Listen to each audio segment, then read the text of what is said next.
Welcome to the Dr. Diane Show, where we explore revolutionary expansion of mind, body, and soul with me, Dr. Diane Hayden. With over 20 years of expertise as a mindset warrior, perspective shifter, and unshakable optimist, I am dedicated to helping you reach your wildest dreams in business, health, performance, and relationships. Learn about the power of thought and how it shapes your life to take risks, change careers, find love, go on adventures, and live passionately with me, Dr. Diane. Get ready for revolutionary ways of thinking, being, and creating an amazing life. The Dr. Diane Show starts now.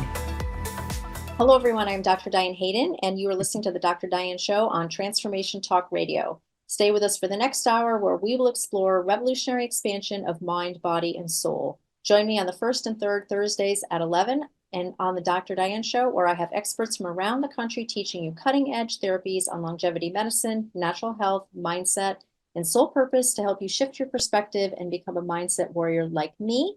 Please like and subscribe to my channel, Dr. Diane Hayden. I'm excited today to have Amelia South on the show with me. She overcame candida and rosacea naturally, healing herself without the need for conventional medicine. She has been foraging wild foods since 2006 and became a certified herbalist in 2018.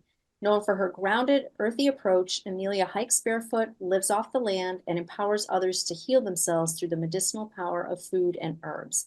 There is a whole world of food and medicine right outside your own back door, and that she is excited to show you. So welcome, Amelia. How are you today?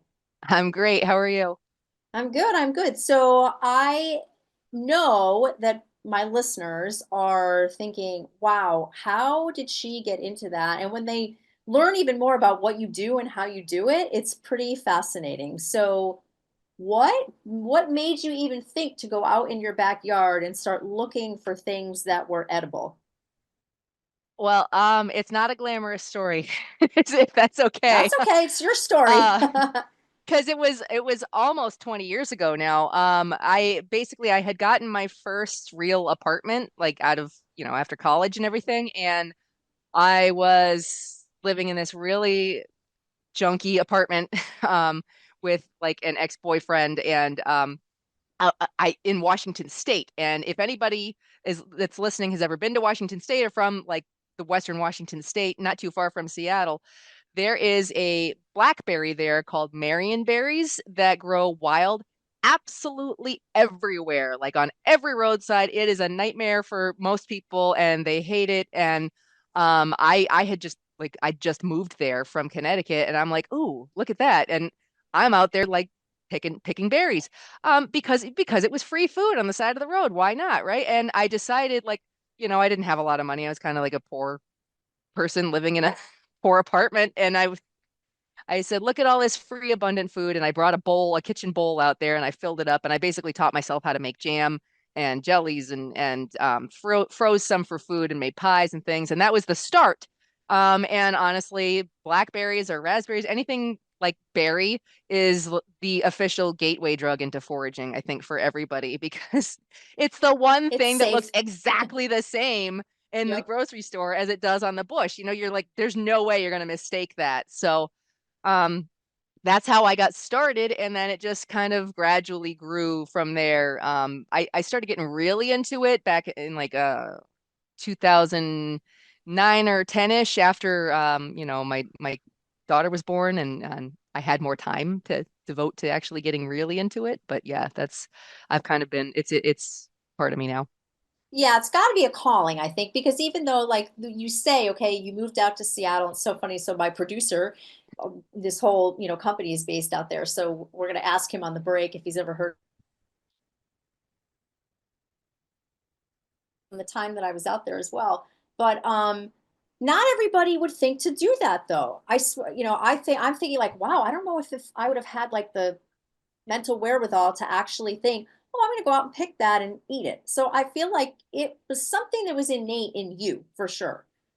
Yeah. Oh yeah. Well, I grew up when I was a kid, we had a lot of gardens. Like my mom had a vegetable garden, my grandmother had a vegetable garden. I've apparently turned into my grandmother with the foraging and the canning and all that stuff, and I didn't even know that she's been dead for 20 years. But I that all happened. I My stepmother was into flowers, and so I was out there being forced to garden all the time as a kid. And, like dad wants to go hiking, we're going hiking, whether I like it or not. And as a kid, you're like, well, I guess I'll just deal with it. I have to do what my parents say. But then you grow up, you're like, oh, I'm not going to do that anymore until you realize that you've internalized it completely and you're just a plant person now, whether you like it or not. Yep. So yeah, that's kind of, and it's funny because when I was in high school, I was in vocational agriculture and I studied animals and I was in animal science and I went to like the national competition for dairy cattle judging and livestock judging, and now I'm the plant lady. So it's funny how much life treats you. Yeah, yeah. So I think what people are going to be really interested in learning about basically is, number one, how do you know, that, and obviously a lot of this is going to be based on your teaching, and we'll talk about, what you do and how you teach people and all that. But just like the basics, how someone who's never done anything like this can know whether something out in their yard is safe or Mhm. dangerous to eat. And then also, you in your bio, we learned that you overcame certain health issues through this. So let's start first by what are some simple ways that a beginner can tell if a plant is safe or not? Well, you really do have to recognize the plant. You have to positively identify the plant. If you're interested in foraging anything, um, number one thing I tell you is don't start with mushrooms. Like unless you go Good and idea. really seriously study mycology, you don't want to start with mushrooms just because there's a much higher likelihood that you'll pick something that's going to make you seriously ill with mushrooms versus plants. There's just and it's not that there aren't plants that won't kill you. There's just a lot more plants that are safer to eat, I feel. So the the number one place to start with foraging is fruit, because an apple is always going to look like an apple. A berry is always going to look like a berry. If like a blueberry looks like a blueberry, a blackberry looks like a blackberry, an apple looks like an apple, a pear looks like a pear, and no matter in the grocery store or at the farmer's market or in the wild.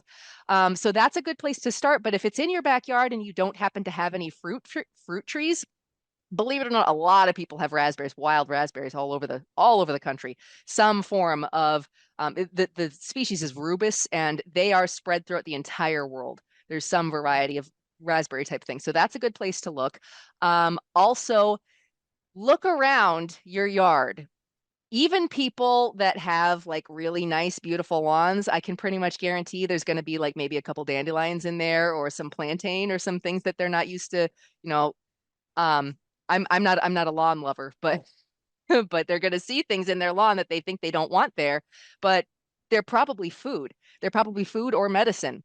Um, so most people can recognize a dandelion. That's a great place to start. I don't know if you know this or if your listeners know this, but dandelions were brought over here by colonizers from Europe as a food source. They were brought here for food and medicine. I Um, didn't know that. Wow. they, yeah. And then they naturalized themselves. They basically said, "We like it here," and spread throughout the entire country. Wow. Um, I believe there's maybe like one or two native varieties of dandelion, like up in the mountains, but most people, when you see dandelions, they're going to be Taraxacum officinale, which is the variety that came over from Europe. And dandelions are delicious. The entire thing is edible in many different ways. So dandelions are another gateway plant that are really easy to recognize. Something plantain. Plantain is another one. They call that white man's footprint because plantain likes to grow in areas of compacted soil. This is probably a plant that you've seen in your driveway or in a pathway somewhere. They've got these like roundish, ovalish leaves with long ribs in them. There's two different varieties of the round ones, and then there's the long, skinny ones, but they've got these long ribs in them, and they're very easy. Like if I showed you plantain in your driveway, you'd say, "Oh yeah, I've seen a lot of that." Almost everybody has seen a lot of that. They're just walking on it and they don't recognize it and they don't think of it. So the worst weeds are your best friends. They really are. The most common weeds that you see in your yard, in your garden, the stuff that, you know, your dad who loves his lawn is picking out of his lawn inch by inch because he can't stand it, that's probably medicine.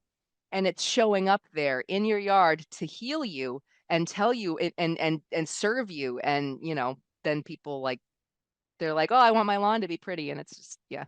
don't get me started on that. Right, exactly. And so they're throwing Roundup and God knows what else out there. But Exactly. Yeah. yeah, I know. So something you just said grabbed me. Like, have you actually seen where plants will show up in someone's yard ba- that are related to some health issue that they're having? 100%. So Yes. it's It that happens all the intuitive. time. Yes. Yep. Wow. Plants know. And now it's not right away. Like if you just moved into a house and you look around the yard, it's not like those plants showed up for you. Usually probably 5, 6 months down the road, maybe a little later, you'll start noticing, hey, what's this plant? What's this plant?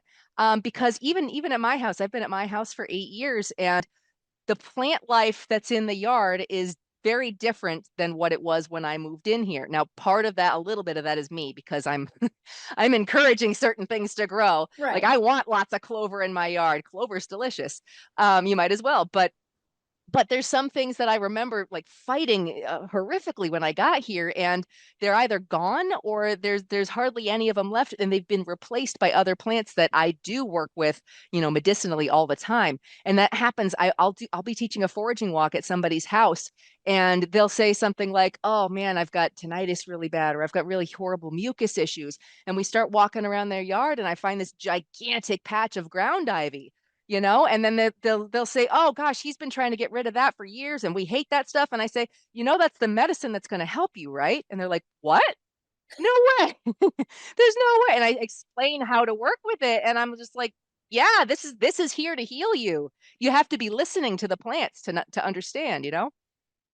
That's amazing. I mean, I thought we were going to talk about a lot of interesting things today, but that's the number one takeaway.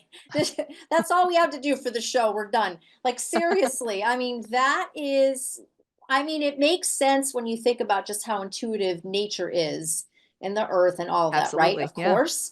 Yep. But when we think about like just the society that we live in today, that's even possible, I would say that most people, that's going to blow their mind. Like, oh my gosh, like all I need to do is go outside and probably, in my yard, there is intuitive nature happening and it knows exactly what I need based on what issue that I'm having. I mean, that's going to blow people's minds That right there. that's my favorite thing to do, blow people's minds when they're in their own yard. Oh They my don't know. gosh. Yeah. Yeah. I mean, that right there is a reason, the number one reason to book you, to have you come to people's yards. And we're going to talk about all that, like, what you do, your services, how you come to people and, show them all these Mhm. things. It's pretty amazing. So we've got to go to a quick break already. You're listening to the Dr. Diane Show with me, Dr. Diane Hayden. When we come back, we'll explore more with Amelia South. She's a certified herbalist and the owner of Black Sun Farm. Stay tuned. We'll be right back.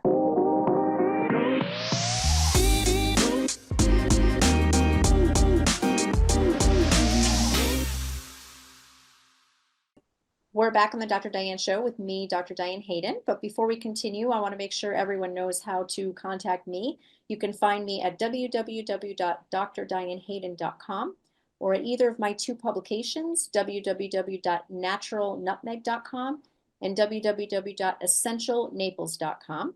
And you can learn more about Amelia South at her website, which is www.blacksunfarmct.com. That's spelled BlackSunfarmct.com. So welcome back, Amelia. Before we left, you were blowing my mind about the fact that you literally are, our yard is so intuitive that there are things that are going to start growing there that can help heal us, medicinal plants and things like that, that are growing specifically for potentially some issue that we are having, that if we just knew that, we could go out, pick that, make them, and it Exactly. would help what the issues are that we're having. Like, Yep. literally, as I said before we went to break, I'm like, that's the number one takeaway from this show. Seriously, like, people are going to be like, what? How does that even work?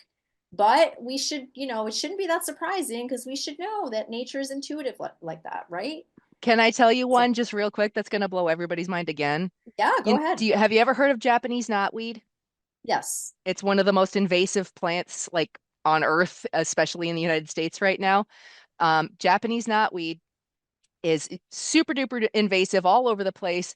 It's been spreading across the entire country, and one of the things that Japanese knotweed is very well known for treating as an herb is Lyme disease.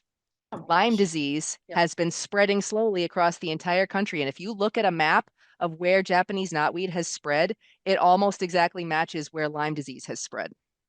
Wow, that's pretty wild. Yeah, Yeah, I mean, all you'd have to do is really look at that, like correlation seriously to understand, wow, it's like, the intelligence of it's nature, exactly, exactly. And it's following the path of this disease and trying to help people, trying to help. right? Yep. But nobody's going Nobody out knows in how their to yard. listen. Yeah, exactly. So besides that, what's a common health issue that people might be surprised they can treat with what's growing in their backyard?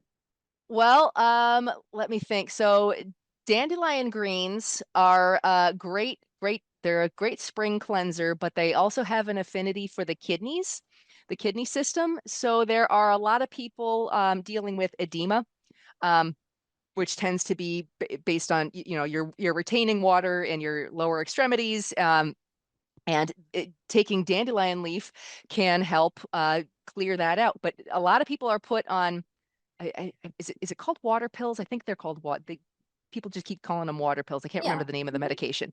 But they're put on this thing to help their edema, this pharmaceutical to help their edema, and they end up having to also take potassium supplements because the water pills suck all the potassium out of their body. Whereas now I'm not telling anybody to just jump out there and start taking dandelion instead. You want to talk this over with your doctor or a naturopath to be sure it's right for you. But Mhm. some people can take dandelion greens instead, as a tea, or probably a tea would be the best, I would think. Tincture might work as well. But that because dandelion greens are so high in potassium, it replaces the potassium that you lose through the kidneys. So you basically don't have to be taking two different medications. You just need dandelion greens, which is pretty fantastic. I mean, that's just one of many things that dandelion are fantastic for. The root is specific for the liver system, your liver and your gallbladder.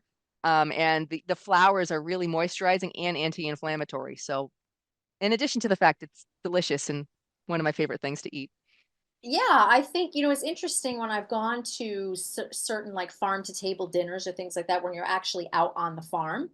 I went to this one in Connecticut that was really cool because they actually took us through. Now, they, of course, were purposely growing some of these things, but they were growing a lot of, I guess I'd call them weeds, right? And Yep. they or edible flowers and things like that. And they used them in this dish, the dinner that they made. And it was cool because people got to experience something that they probably never had before, never knew, how, first of all, that was edible or how good it could taste or how to cook with it, that kind of thing. So um what's the experience they're like? So let's say I wanted you to come to my yard, Yep. so you would come and what would you do? Basically, what would you teach me?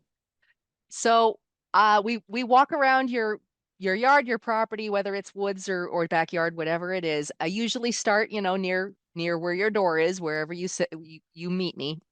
And 9 times out of 10, we're talking for at least a solid 30 to 45 minutes within 20 feet of your back door, because Wow. the diversity of plants is a lot thick. It tends to be a lot thicker, like around the edges of things. So a lot of people get concerned. They're like, well, I don't know if I've got time to go foraging, or foraging is like seems like a big heavy Yeah, task they for me think to they got to do. go hours in the forest, right? Exactly. And you really don't, because in all honesty, like last year I was teaching a foraging lesson for some women in I think it was Guilford, and we spent 45 solid minutes in the parking lot because that was just so much diversity. Now, I don't Wow. recommend you eat anything in the parking lot, Yeah. but identifying it, I would probably take you around the edges of your property first, because once you go into the woods, yeah, I'm going to absolutely be identifying, probably 5, 6, maybe 10, 15 different plants. But then if we start walking, like we go on a hiking trail through your woods or something, there's a very real chance it's going to be, well, we already identified this, and this, and this. You just kind of see rinse and repeat for quite a while. Whereas walking just along the edge of your property, Or in some of the places, like if you've got a couple of trees in your yard, we would look under the trees and see what's there. The diversity is so much greater in those little areas that you wouldn't even think that you could just walk around the edge of a field and you'll probably find like 20 to 50 plants versus just in the middle of your yard or just in the center of a big open field or just in the woods, Yeah. Yeah, that's really cool. And then I think the other question people probably have is, well, what do I do with it? Right. So now we've identified all these things. Now, what do I do? Is that something that you help That is people with? also, yes, that's also something that I do. That's an option. So when people book a foraging walk with me, I say, do you want just the walk or would you like the walk and a demonstration? Which and a lot of people like the demonstration. So we'll go around while we're walking around. I'm showing them this stuff. I'm getting them really excited about all the medicine that's in their yard and the food that's in their yard. And if they want the demo, we start picking stuff. Everybody, whether we remember to bring a basket or not is up in the air usually. But we've all got pockets, right? We could just Yep. stick the leaves in our pot. Well, so we pick things. I remember most of the time in spring, like this is really, we're getting really into the best time of year right now because it's pesto season. Pesto is the best, most favorite thing to make in the spring. But I remember a year, maybe 2 years ago, I went to somebody's house and I'm thinking, oh, for sure, this is like early May. We're going to have tons of stuff, lots of pesto. Went through this man had like 15 acres that we went through. And I get to the end and I'm going, what the heck am I going to pick to make these people? We didn't find anything that was ready that had any quantity. And I thought, right, we're getting close to the house. I said, have you happened to see any dandelions anywhere? And he said, oh yeah, we've got some over here. We found a big patch of dandelions. So we picked a whole bunch of the flower heads and I made them fritters. We went into their kitchen. I showed them, I had brought some things to show. I bring some ingredients because there's not never Yeah, necessarily of course. 100% of everything in your yard. Right. But if I'm making pesto, I'll bring the cheese and the olive oil, but we're going to pick all the ingredients and I'm going to show you how to make it, with your food processor in your kitchen. So you're going to be able to repeat this process. And then I usually do like a medicine making demonstration because a lot of what we're seeing is going to be medicinal stuff. And I want you to understand at least the easiest way because I can explain how to make a tea. It's very easy to make tea. You just have to dry them. But and then crush them up and stick them in a teacup, really. But a tincture we talk about, and then a couple of other different methods depending on the plants. So I also I don't give like a full consultation or anything, but I ask them, usually whoever is the homeowner, what sorts of problems have you got going on? Because I can look in their yard, and if they say, yeah, we've been here for a few years, I'll be like, I can tell you that somebody's got this going on or this going on based on what's growing in your yard right now. Wow, And that's wild. Yeah. I'm right many, many, many times. Somebody says, a woman once told me, well, I don't have that, but my boyfriend lives with me most of the time and he's got really bad, COPD or whatever. And we were talking about a certain plant. So I'm like, that's it right there. It's helping you. So Yeah. yeah, it's fun.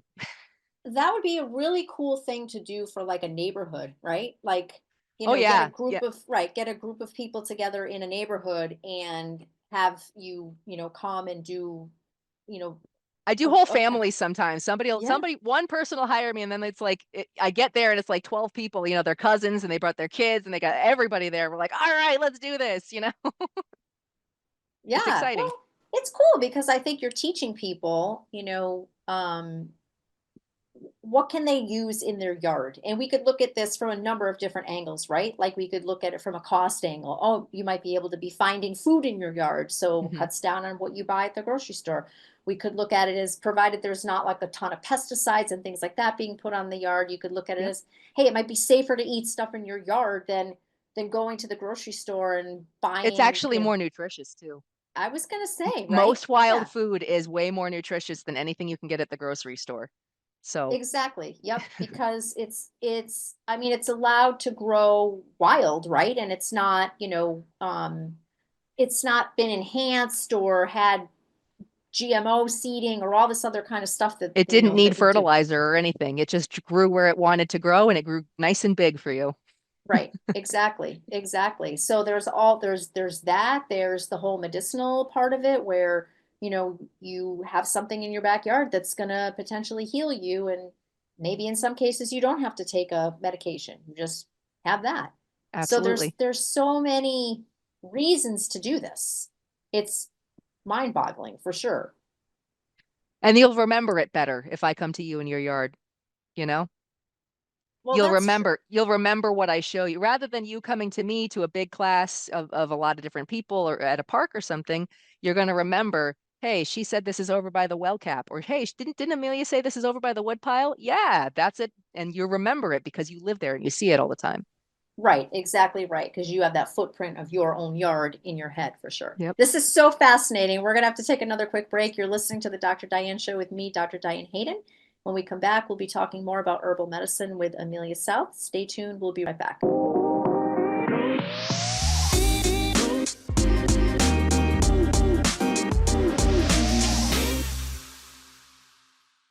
We're back on the Dr. Diane Show with me, Dr. Diane Hayden, and we are talking today with Amelia South. You can learn more about her at her website, www.blacksunfarmct.com. That's spelled BLACKSUNFARMCT.com.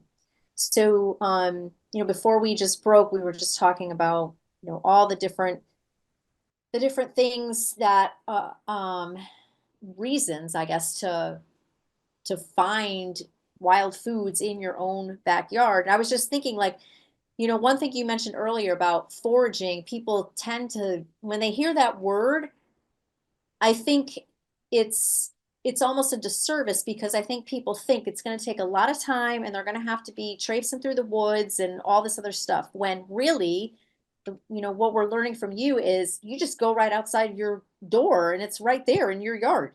Oh yeah, lots of it anyway. I mean, you can go in the woods and explore, and Sure. someday maybe you will if you get really into it. But to get started, it doesn't have to be that far. Right, exactly, exactly. So one of the things I wanted to talk about, because I think it's an issue that we're hearing a lot about now in terms of people's chronic health issues that they're having, is issues with gut health. And so, how does eating this wild food help heal the gut? So this is a passion of mine, all right? One of the things that most people don't think about, even a lot of the gut health experts don't think about this, is the your microbiome has probiotics. Everybody's heard of probiotics, right? Probiotics, just a quick lesson, probiotics are the little creatures inside your gut that basically help you digest everything. And you want to feed them. You really need a diverse diet to feed a diverse gut microbiome to keep it happy and healthy. And there are realistically in the cultivated world, we have lost thousands upon thousands of varieties of plants just in the last like 100 years Mm. because of cultivation techniques and because, of course, farmers are going to favor certain varieties of certain plants that everybody wants. If everybody only wants to buy these 5 different kinds of apples, why bother growing the other 50? And that's pretty much what's happened with fruits and vegetables over the years. So Not to wild mention, foods. people want what they want when they want it, right? Like that's why Exactly. now you'll see strawberries in the store all year long. You'll see Yep. like tomatoes all year long, but I mean, I feel like I notice that they They don't taste taste so much right. better when it's in the right season. Like Exactly. I would never in a million years buy a watermelon in January. It's just Right. not going to But happen. it's there if you want it. It's there, exactly. That's the thing. But it tastes awful. And the Yep. strawberries in February, like where are you even getting this? So when you eat seasonally, that helps because your body's used to that. Your body's like built for eating seasonally. But also just eating the wild foods. So here's just a really interesting thing that I've learned personally from eating wild foods regularly, that wild foods cook a lot faster. There are a lot of different things, like they don't really last so long. I think a pawpaw is probably a pretty good example, even though I've never even had a pawpaw because they don't grow here in Connecticut unless you plant one. Um, but you can't buy a pawpaw at the grocery store because they don't ship. They grow wild because as soon as that thing falls and it's ripe and ready to go, you've got like 24 hours to eat it or it's What bad. what is a And pawpaw? oh, a pawpaw. I don't know what um, that is. I hope to get one someday. They grow like from like maybe New Jersey south. It's a Okay. fruit that looks kind of like a mango, but it grows. They're native to the United States. Okay. They're well, North America. They're Yeah. native to North America, and they grow in like not even the Midwest. It's like the eastern, western sort of middle area there. I don't remember exactly what that part of the United States is called, but I know they've got them in Ohio and like I think Indiana, Kentucky, all that. They But it's all a know what fruit. pawpaw. Yeah, it's a Yeah. fruit. Okay. So, and it's supposed to taste like banana custard. Ooh. Really, like it sounds really absolutely amazingly delicious. And I planted one on purpose in my backyard, but it's really small still. It hasn't got any fruit. So, but that's just a really good example. There's a lot of other wild fruits and foods like that that just don't have shelf life. They've never been cultivated. They've never been, you know, selectively bred for hundreds or even thousands of years. Like if you eat wild carrot, that have you ever sauteed a carrot like in a pan with butter or something? It probably takes 10, 15 minutes at least to saute a pan of carrots. You Hmm. saute wild carrot and it's done in like 4 minutes. You're gonna burn it because you don't know what you're like. The first time I was like, "Oh crap, it's turning bright. It's turning black on me." I didn't know what I was doing because I'm thinking, "Oh, it's gonna be just like a carrot." No, because the wild foods are they haven't been messed with, so they haven't, and it's not just GMO. It's just selective breeding. Humans have selectively bred certain plants to look and be a certain way, mostly so that we can feed more of the world. And it's great that we're feeding more people. But I want to encourage people to learn how to feed themselves with what they have available. Because if the global economy ever were to go down or something, you would be so happy that you took a class or that Yep. you knew at least a handful of the stuff that you could survive on. And in a lot of places, most people that have more than an acre or so, you can possibly not just survive, but even thrive on some of these plants.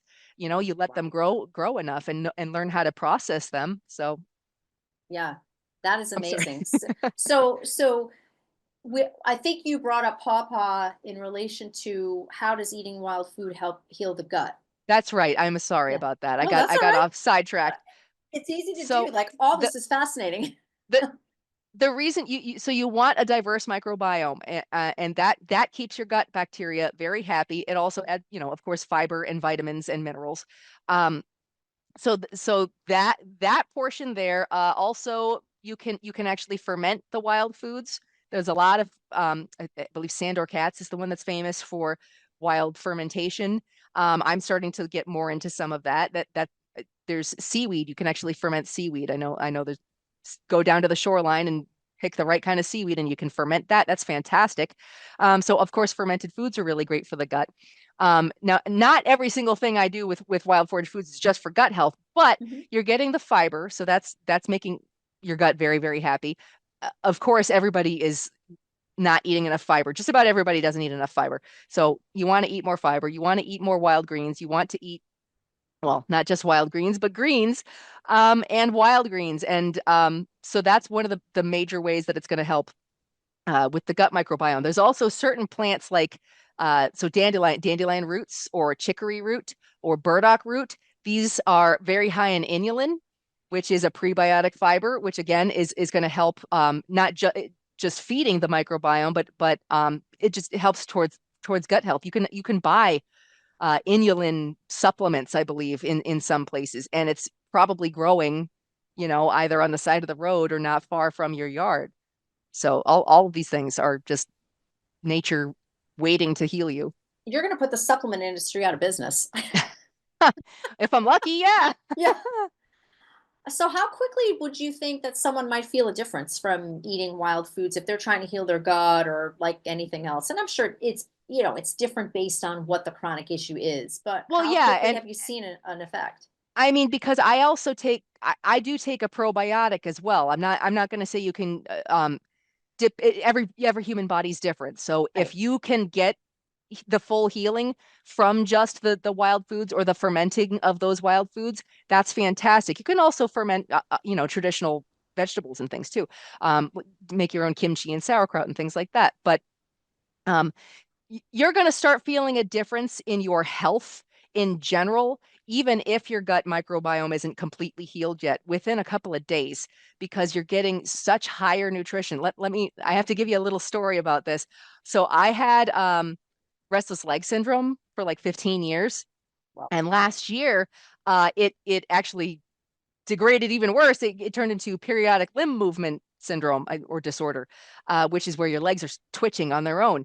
And it was all related to technically an iron deficiency, because I was tested and they said I was anemic, which is really interesting because I was eating a lot of stuff high in iron. I was cooking in cast iron. I was eating all these foods. And it turns out that I wasn't getting the right minerals to let the iron go where it needed in my body. And I started eating yellow dock, which is a weed that grows in almost everywhere all over Connecticut. And I was eating the greens, and I started taking the roots like medicinally, and my symptoms basically went away. wow. I needed those extra minerals, and that's what happens. A lot of these plants with the super deep long taproot get down there and they get those minerals that have been depleted from our soils for so long. So it's Yeah. really it's going to help you in ways you don't even know sometimes. Yeah, exactly. And that's another, I mean, I'm glad you brought up minerals because that's something I think that so many people are deficient in. And it's Absolutely. really hard to pinpoint like what it is. And those, you know, they're like, the fine-tuned little things that you need. You think that they're not that important, but they can cause a cascade of other issues, everything from, cardiac issues, to like what was going on Yeah. with you and restless leg syndrome. I mean, there's too Hormone many things. imbalances, all that Hormone, stuff. exactly. There's Yeah. so many things for sure.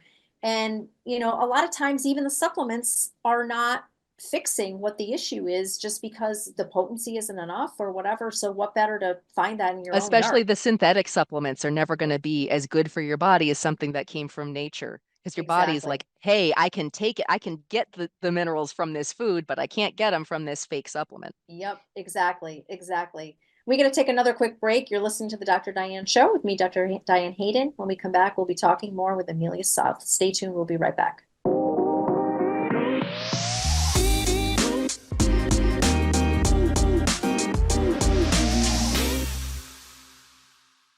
We're back on the Dr. Diane Show with me, Dr. Diane Hayden. You can learn more about me at www.drdianehayden.com. And I'm talking today with Amelia South and her website is www.blacksunfarmct.com. That's spelled BLACKSUNFARMCT.com. So one of the things I wanted to ask you is there any harm in what we're doing? Like, is there a way to forage in a way? Like, I'm not expecting that people are all of a sudden going to go out and start tearing up their backyards and there's going to be like nothing left. Oh, I But hope not. is there a way to forage in a way that supports the ecosystem rather than harming it? Yes, and that is one of the things that I like to encourage people to do when they first get started is look for invasive species. There are so many invasive species um, in the country, let alone in New England where I'm at. And so look, no matter where you are, I'm sure you can Google it, but just search for your invasive species. You can go to your local agriculture extension center probably, and say what are the most invasive species around me, and I can pretty much guarantee you almost every single one of them is either going to be edible or medicinal, because these things were brought over.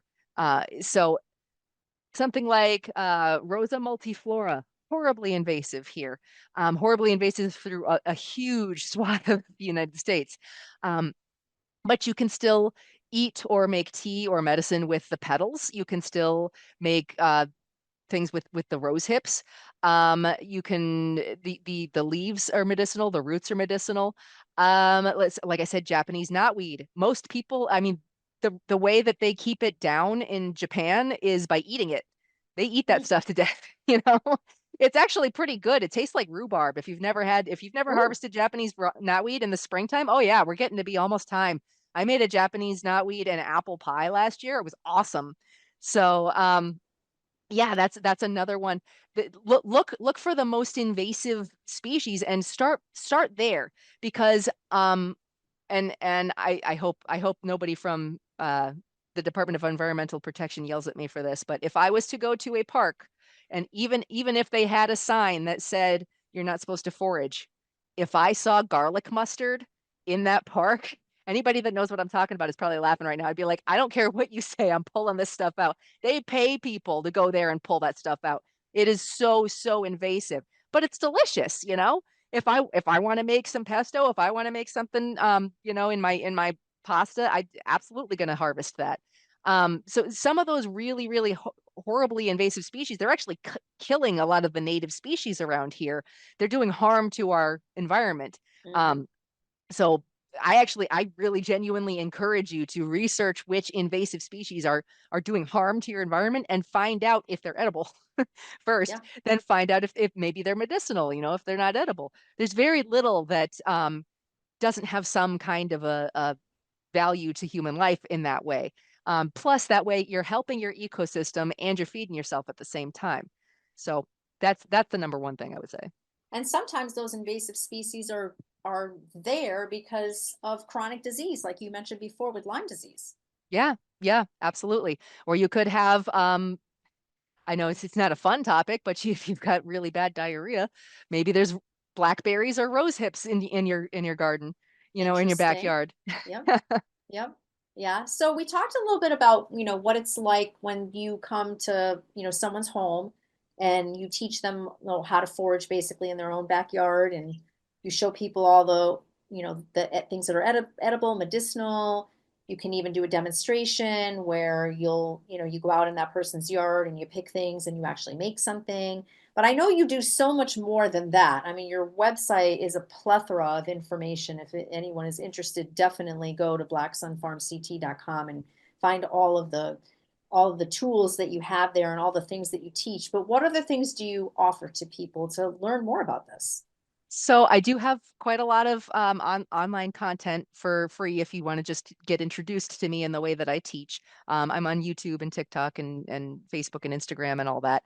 But I teach classes, so I have a whole package for learning how to be a bioregional herbalist if you'd like to learn foraging and herbal medicine making in that.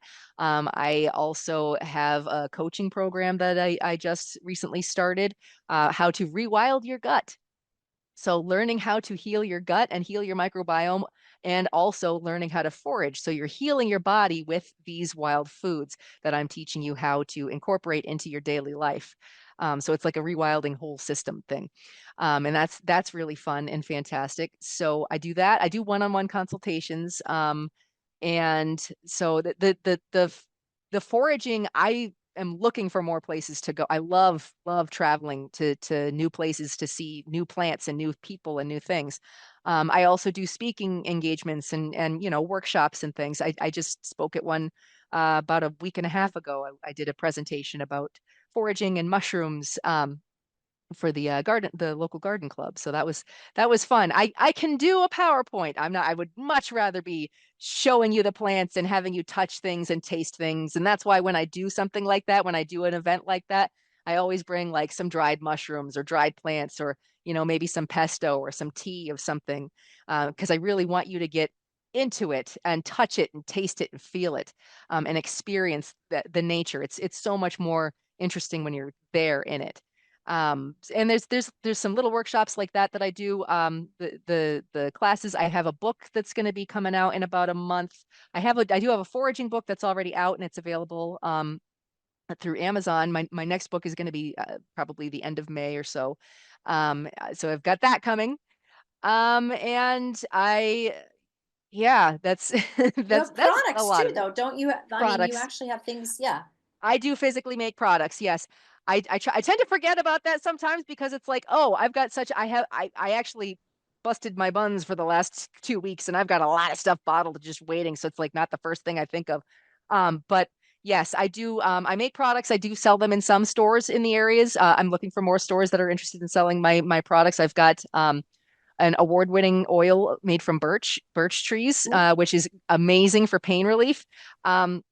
Yeah, I won an award at the International Herb Symposium with that, and so I do that. I have some healing cool. salves, and so a lot of topical stuff. I do have some teas and tinctures and things as well, which of course, if I come to a foraging walk, I usually bring my stuff because it's interesting to see all that. And doing a consultation is a really great way to get to know what sorts of things would be helpful for you, helpful for your family. So in whatever way I can help you learn this and incorporate this into your life, that's what I'm looking to do. Yeah, that is really, really awesome. And you're located in the northeastern part of Connecticut, right? Yes, yes. But I travel. I go all over the place. So Mhm. uh, Yeah, and a lot of what you do, people could learn virtually for sure. That all the different classes that you have and oh yeah, all that healing your information on gut your can be website. done from anywhere, and Yep. technically learning herbal medicine is pretty much this. It's the same process for making oils or tinctures or salves or anything like that. The same process. It's just different plants if you're in a different spot. You know.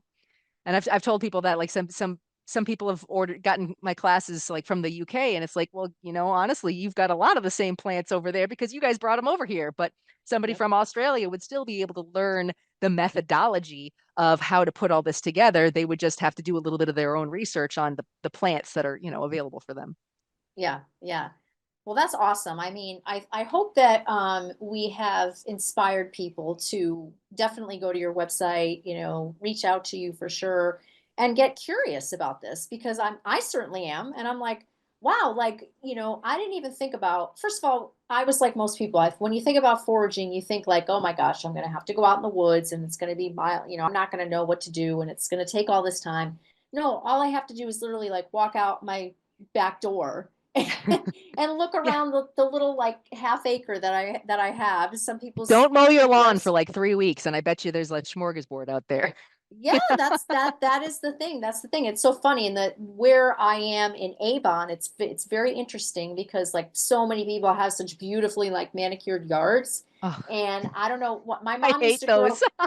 Well, our yard is not that, trust me. I mean, my uncle used to make fun of my father all the time about how, quote, bad the yard was because it just had like all these different things in it. No matter what we did, it just continued to like grow this stuff. And and it was funny because it's like you look at like one side of the street and these people have beautiful yards, and then this other side of the street, they have the same kind of yards that we have. It's like, oh, that's so interesting. Like how things just grow differently based on, it could be like so close and yet things are Oh growing yeah, yeah. differently. My neighbor 2 houses over does obsessively things, for his yard, his lawn, making it perfect.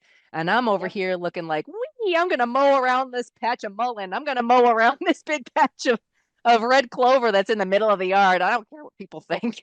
Like, Exactly. But hey, I think, like I said, the big takeaway from this was basically that your yard is intuitive and what you need if you have a health issue is probably going to be in your yard and you just need to figure out what that is your and home how is to work trying to with it. heal you. Yes, Absolutely. I love Yep. that. Your home is trying to heal you for sure. So definitely I hope people will check you out.